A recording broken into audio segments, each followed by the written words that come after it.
So let's get into it with Van Halen's debut album, Van Halen, right now. And yeah, you want to go first? Sure, I'll go first. Okay. So, Van Halen by Van Halen. If there was ever an album to be in the top five debut albums of all time, this is it. I mean, talk about a band really coming out of the gate swinging here. Like, oh my God.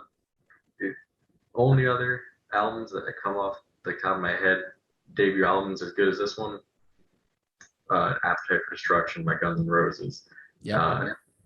Hybrid Theory by Linkin Park, Mm-hmm. and Boston's debut album. It, this album is so good. It really defined an entire generation of music. Really, it reinvented the way people thought about guitar again, and I mean, Eruption alone, just that. As a guitar player, you hear that, you're just like, oh my God, you can do this with this instrument. And at the time, that was unheard of. As a guitar player myself, this this album, it's incredible. It's so close to a perfect album, but it just falls short of me. To me personally, just we'll get into that in a little bit after you give your initial thoughts. You'll get into the specific songs and stuff. But I mean, my initial thoughts on that is one of the greatest debut albums of all time. I second that notion. Now, you're right. There are incredible debut albums. I mean, Guns N' Roses' Appetite for Destruction. You mentioned that. Boston's debut, like you said. And I'm going to throw this one in there. Pearl Jam's 10, anyone? I know it's not like classic rock, but yeah, I would put that up there as well. But that's me. Yeah, this is definitely up there for sure as one of the, like, there's hit singles off of it. It's reinvented, like as you said, it reinvented how the guitar was played, how it was orchestrated as well. I mean, Eddie Van Halen was like a pioneer of guitar-driven music, and he forever will be imprinted as one of the greatest guitarists ever. There's no doubt about that. Full disclosure, and I'm just, before we get going anywhere, did you ever see Van Halen live or no? I never got the opportunity to. Unfortunately, not. Me neither. It's a damn shame. But however, I just really quick, speaking about Van Halen's debut and whatnot, on a quick side note, my dad saw Van Halen front row. Just want to say this really quick. Front row in 2008. And now, I kid you not, he could have grabbed David Lee Roth's legs close. That's which was awesome. like crazy. Like he was like next level like that. He could have touched his legs. And they got the set list from that too. That's just a quick fun note. But that's awesome. Yeah, let's get into the track listing of Van Halen's debut album. Let's get into it right now. If you're watching us live, you can see it here. But I gotta tell you, incredible stuff. Why don't you share your first initial impressions of the track listing of? I want to hear what you have to say. Sure. So, Running with the Devil, right off the bat. I mean, incredible opener. And that's like, and we'll get into this, as the video goes on. But Van Halen has always been great with album openers. But Running with the Devil, easily top tier, one of their best album openers, one of the best album openers of all time. Just the way it really sets the mood for the album. And then having Eruption right after it, this entire album is stacked. But I will say, side one, first 5 songs, significantly better in my opinion than the second half. Really? Now, okay. Yeah, Jamie's Crying's great.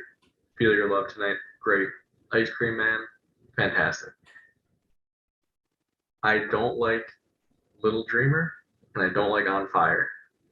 I have never liked those songs. I can't pinpoint why, but I skip them every time. And I will say, just a little preview for where some of this is going to go throughout their discography. Van Halen seems to have trouble ending an album. Yeah. Most of their albums, I have found that the closing song to be one of the worst of the album. I don't know if that was designed on purpose on their part just to hook people in the beginning, but not just the closing song. I've found a lot of the times with their albums, and I never really noticed it before. But when preparing for this, I listened to all the albums front to back throughout the past week or two, and man, most of their albums are stacked at the front and then kind of fall apart a little bit at the end there. And as much as I love this album, those two songs are the only thing preventing it from being a perfect album for me. Wow. Big words. Big words. That's wow. So that's your impressions Yes. of the track listing and then what you think of it. Let me just share my little 2 cents, if you will, of Van Halen's debut album. I second that completely with Running with the Devil. I was listening to it. I was running back home to do this podcast and I was listening to Running with the Devil. I'm like, God damn, that's like the perfect introduction, not only to the album, but to the artist. Yes.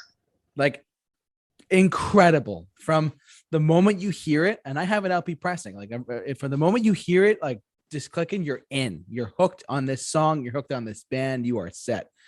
Eruption, one of the greatest guitar like instrumental pieces of music I think I might have ever heard. I mean, even growing up, decades after this album came out, we're both much younger than, from when this album came out. But even as growing up with rock music already being established and guitar-driven music being established, Eruption, it still blows your mind the first time you hear it. And no matter how many times you hear it, it doesn't lose its magic. Every single time it's there. Yeah, it's an incredible, just like 1 minute and like literally a minute and 42 seconds that changes your life. It's insane. Obviously, I just want to talk about the covers for a sec. Ice Cream Man is a cover, and really, yeah, but it's I gotta say they did a great job with it, and you really got me. A lot of people, I feel like a lot of people forget that that's a cover. Yes. Because they did it so well that it's when you hear it on the radio most of the time it's the Van Halen version. Yeah, because I have an LP pressing of the Kinks original like debut album with that song on it, and I'm like, oh my god, the two don't sound anything alike, and yet Van Halen. By the way, do you know they nailed that in 2 takes? Did they? I did not know that. Yeah, they covered "You Really Got Me" by the Kinks. It took in 2 takes. That recording you hear is one of 2 takes. Now, I also want to point out, we're talking about things that often get overlooked. Not just this album, but in general. Michael Anthony's backing vocals were such a big part of the Van Halen sound. Because all like the harmonies, the high harmonies back there, those are Michael Anthony.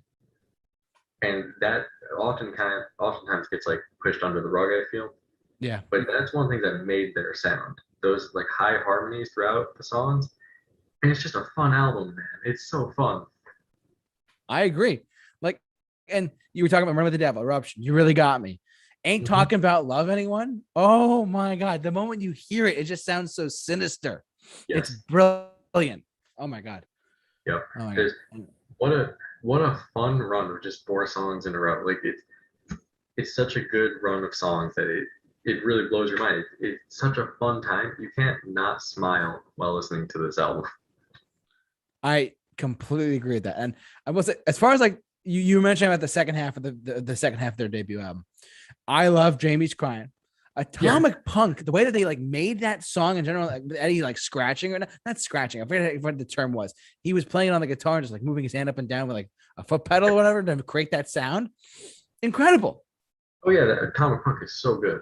Yeah, it's like, and one of my favorites off the album personally is "Feel Your Love Tonight." I love that track. It's like the ultimate like backyard banger party, in my opinion, like vibe thing. It hits you right. You like I could every time I hear the song, I think someone's drinking a beer in the background, being like, "Oh my God, feel your love tonight." Van Halen's on, time to chug another gallon. Like it's one of those things. Little Dreamer I do like quite a bit personally. Ice Cream Man and On Fire. On Fire is probably my least favorite song, but it's still good. You know what I mean? Yeah. No, there's no song on this album that's bad.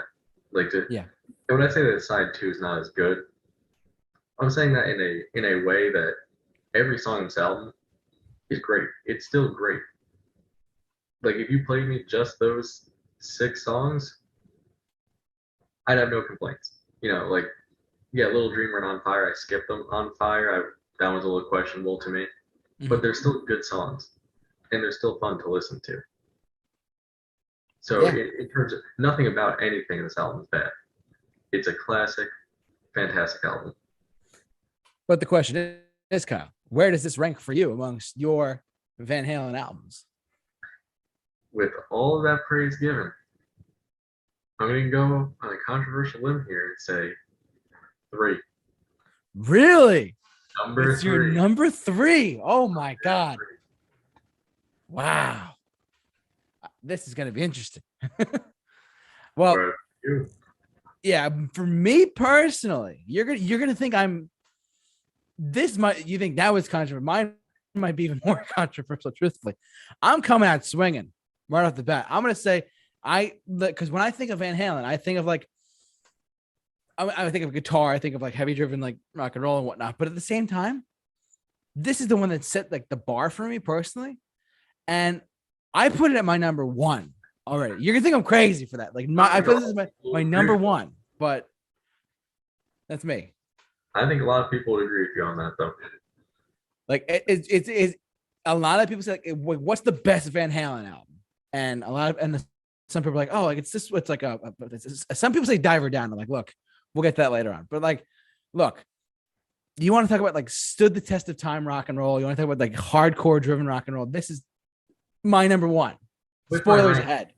with my ranking given, I will say that if someone that had never heard Van Halen Yeah. came up to me and said, I want to get into this band, give me an album that represents them to listen to. This is the album you give them. You don't Oh give yeah. them anything other than this. Now, there is maybe one other I would give them and say, listen to this one directly after. Like, there's definitely an order I would give them, but this has to be number 1. You Of course. get someone into Van Halen and not show them this first, because this sets the scene for the entirety of their career. Absolutely. Absolutely. So those are our picks. Kaza number 3. I'm at number 1 for Van Halen's debut album. Let's talk about Van Halen 2 in 19. And mind you, let's not forget, this was 1978. Yes. This album like practically set the 80s in a sense. So, like the sound of guitars.